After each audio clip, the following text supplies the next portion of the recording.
बिस्मिल्लाहिर्रहमानिर्रहीम। ग्राफ्ट, एवी graft dialysis में ये क्या चीज़ है?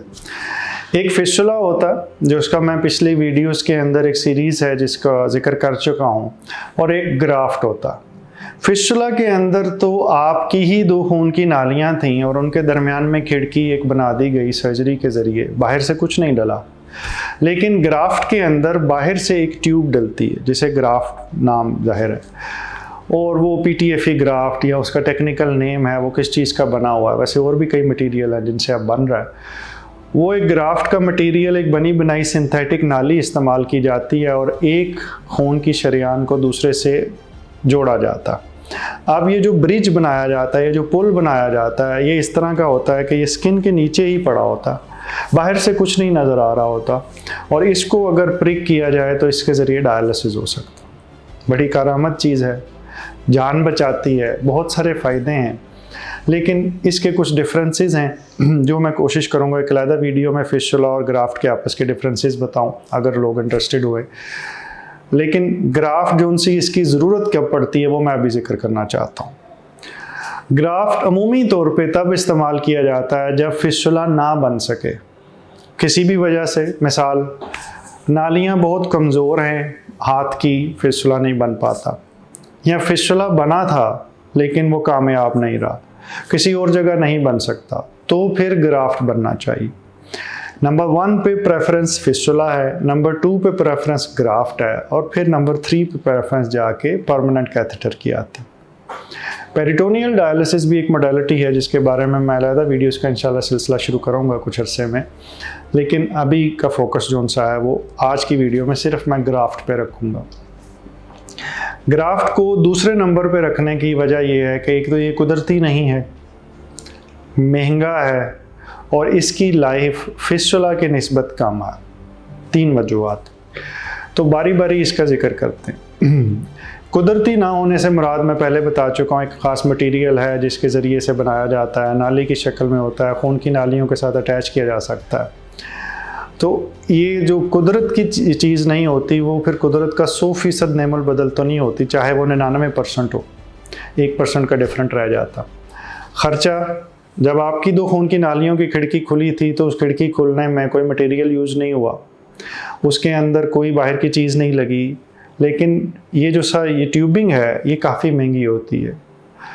अब जब से ये डॉलर वगैरह की और इन्फ्लेशन वगैरह के प्रॉब्लम्स आ रहे हैं, ये दिन ब दिन ज़्यादा से ज़्यादा महंगा होता जा रहा है क्योंकि ज़्यादातर ये चीज़ें इंपोर्ट हो रही हैं।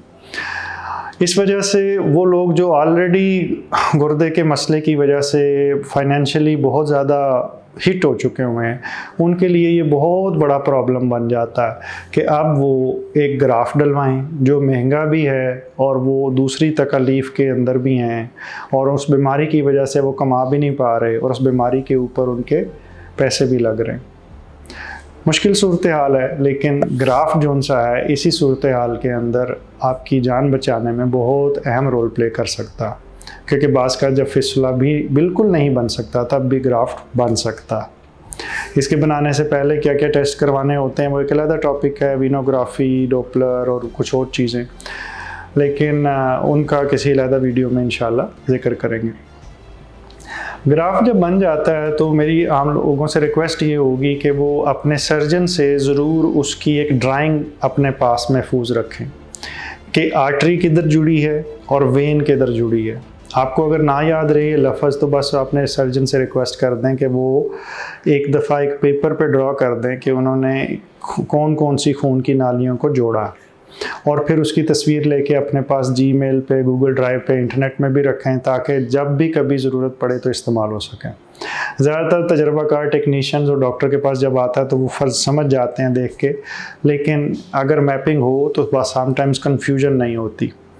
इसकी वजह थोड़ी सी टेक्निकल है जो इस वीडियो में समझाने से आप मज़ीद कंफ्यूज हो जाएंगे, लेकिन ये इन्फॉर्मेशन कई दफ़ा डायलिसिस की क्वालिटी को इम्प्रूव करने में बहुत अहम रोल प्ले करती है, क्योंकि आपने फ़ैसला ये करना होता है कि खून का दौरान किस तरफ लगाएं, नीडल की एंगल किस तरफ पे होगा, हम आर्टरी किधर लगाएंगे, हम वेन किधर लगाएंगे, क्योंकि एक आने वाला है ब्लड और एक जाने वाला है। बहरहाल आप सिर्फ ड्राइंग उसकी अपने पास महफूज रखें। ग्राफ्ट फिस्टुला से थोड़ा सख्त भी होता, उसे दबाएं तो वो ट्यूब की तरह, प्लास्टिक ट्यूब की तरह फील होता। आपको दर्द नहीं करता, इस गलतफहमी में ना रहिएगा कि फिस्टुला में तो कोई तकलीफ़ नहीं थी, ग्राफ्ट में कोई दर्द होगी। बिल्कुल कोई दर्द नहीं होती, स्किन के नीचे वैसे ही पड़ा रहता। देखने में आपको शायद बिल्कुल नहीं पता चलेगा कि कोई चीज़ डली भी हुई है, क्योंकि वो स्किन के नीचे है और वो इतनी मोटी नहीं होती कि वो बहुत वाज़ेह नज़र आए।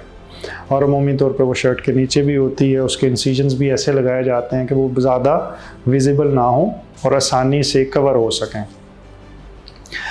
ग्राफ्ट की एहतियातें जो उनसी हैं वो फिस्टुला से मिलती जुलती हैं, लेकिन क्योंकि ये एक एक्सटर्नल चीज़ है, इसमें इन्फेक्शन का चांस कुछ ज़्यादा है, इसमें खून के जमने का चांस भी कुछ ज़्यादा है। तो इसमें डोपलर करवा के कुछ अरसे के बाद इसको देखना होता है कि इसमें फ़्लो ठीक चल रहा है, और फिर अगर इन्फेक्शन का शुबा हो या इन्फेक्शन हो जाए खुदा न खास्ता, तो फिर उस सूरत में ग्राफ्ट को रिमूव भी करना पड़ सकता। ग्राफ्ट से मुतल्लिक अगर मज़ीद भी आपके कोई सवाल हों, क्योंकि बहुत सारे सवाल हो सकते हैं और हर सवाल के ऊपर एक वीडियो बन सकती है, तो मुझे ज़रूर बताइएगा, मैं कोशिश करूँगा आपके सवाल का जवाब दे सकूँ। अल्लाह ताला आपको मुकम्मल ज़िंदगी दे और दूसरों की ज़िंदगी मुकम्मल करने का शर्फ अता करे। शुक्रिया।